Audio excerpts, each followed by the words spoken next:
In this video, I want to break down how I was able to get my first freelance client and how I now go about obtaining more clients so you can do the same and take the principles that I've learned over my 10 years of experience and go apply them yourself. If you're new here, my name's Wyatt. I'm a product designer that left my 9-to-5 and I'm traveling the world doing freelance and growing a SaaS product. So I'm here to help you guys do the same because I know what we really all want is the autonomy and time freedom to do what we want when we want. So the first way to obtain clients is referrals. And this is the strongest and most common driver that drives leads and clients. And so for me, that's always been the most common. And so one of the big things about referrals that a lot of people don't know is when you find the right founder or client or company to work with, and you do a really, really good job right out the gate, that referral and that one person doesn't necessarily always just lead to one other referral. There's so many other times where I might have worked with a specific client, and when I'm done with them, it doesn't immediately lead to, oh, they're immediately going to go refer me to somebody. But a lot of the times they're in like Slack groups, they're in-person meetup, email threads, they're in all of these different forms of community. So it might be 1 month, it might be 2 months, it might be 6 months, it might be 9 months down the road that referral comes into play. But if you're constantly doing a good job, they'll always remember that. And so if you can knock it out of the park right out the gate, that referral will be so much easier. And one of the other little nuggets that I think about referrals that a lot of other designers don't think of is so many designers set these boundaries around, oh, I won't do this process, or I won't go out of my way to do a little bit more than may have would have been scoped, or, I don't specifically do this little niche part of the design process. And I actually think like a little bit of extra work that you put in when you have a client helps with referrals so much. For example, I recently worked on a project with a client and they needed a little bit of email help. And that's not usually my space where I help people with email designs. But in this case, I knew that would help build rapport. It wouldn't take that much longer. I could jump into their email builder and help them for an hour. And it just helps them so much when they have so many things going on. And those little things that you do that don't seem that significant at the time, that I guarantee those things add up. And people think of you because of all those little extra things you do that other designers feel too proud to do. So I encourage anybody, when it comes to referrals, one of the big nuggets that I can recommend. All right, let's get this workout in before we continue this conversation because we're running out of daylight here. Right now, the workout program, honestly, is just whatever sounds good. We're weightlifting 3 times a week, and we're trying to do cardio 3 times a week. So we'll see. Kind of just getting back in the rhythm and working out.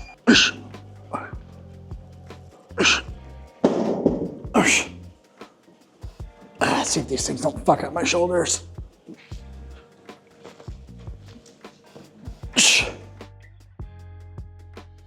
We just moved into this new apartment here in Bali, closer to Canggu, just outside of Barrera.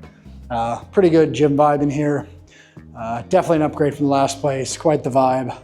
It doesn't have the most amount of equipment, but we'll take it because the views are nice and it's convenient. And so they got some dumbbells, a couple of benches. Looks like they're getting ready over here for some equipment with a bunch of weight plates and stuff because they don't have the barbells yet, but that's why we got a better deal on it.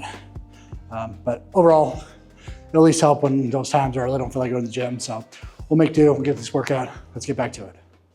So the next way I recommend getting clients is kind of a controversial one, but it is doing free work in combination with outreach. And so this may seem a little bit too much for people, and so many people are against free work, but I think one of the big reasons why I'm an adamant believer in this is one of these first full circle moments that I recently had. So to make a long story super short, I semi-applied / reached out to a founder that was looking for design help. I sent them a Loom video saying, here's some recommendations that I recommend you do to your product to improve it. I spent 1 hour doing a few free UI design refreshes within their app, sent them a message on LinkedIn with the Loom video, had like one chat with them. They said they would check it out. I saw that they viewed it, and then I never heard anything back. I followed up once, never really heard anything back again. But then I just kind of said, hey, that's going away. Nothing's going to come of it. No big deal. But then about 3 months down the road, a full circle moment, I had somebody reach out. They said they got me through a referral, and I was like, okay, I would love to learn more. Turns out that one random direct message that the person had received from me with the Loom was actually in this long email thread through founders and other tech entrepreneurs in a Harvard email group. My name was shortlisted as one of the designers that they would recommend out of 200 applicants or 200 people that reached out about them looking for help. They ended up reaching out to me. We chatted, the price worked, and then I got work from it. And it wasn't a small chunk. It was a pretty substantial chunk of work. And so it's just one of those cool full circle moments where you never know who is connected and who knows who. And so I really am a strong believer that like a lot of times that free work comes full circle and leads to other avenues, or they know somebody who knows somebody, or the timing isn't right. So don't be afraid to do free work when you are doing outreach, because it does oftentimes lead to things, even if it's not immediately in the future. And then my final and honestly favorite one these days is to create content, but create content with an offer and a very intentional reason behind it with who you're targeting. Otherwise, if you're just applying to the masses, you're going to reach no one. What I mean by that is if I'm creating content, I want to create content specifically for founders that are working on a marketplace that are in Series A or Series B. And so you want to be able to write to them, create content for them, and keep top of mind. And one of the things that you should know and remember about creating content is it's very rare that right when that person sees it that needs design help, do they need it right in that moment, but rather you're building up a relationship with them, you're nurturing them, you're keeping top of mind for them. So when that moment does specifically hit, they are like, hey, Wyatt's the first one I'm reaching out to. Or a lot of designers are not creating that much content. So if you can get out there and you can create content every single day, stay top of mind.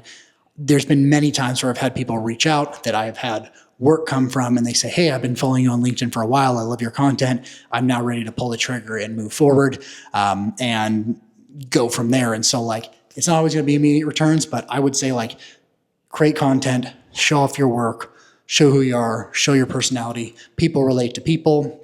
It's not always just numbers on the screen. People relate. They buy from people that they like. They buy from people they can relate to. So create content, stay top of mind. It's very similar to email.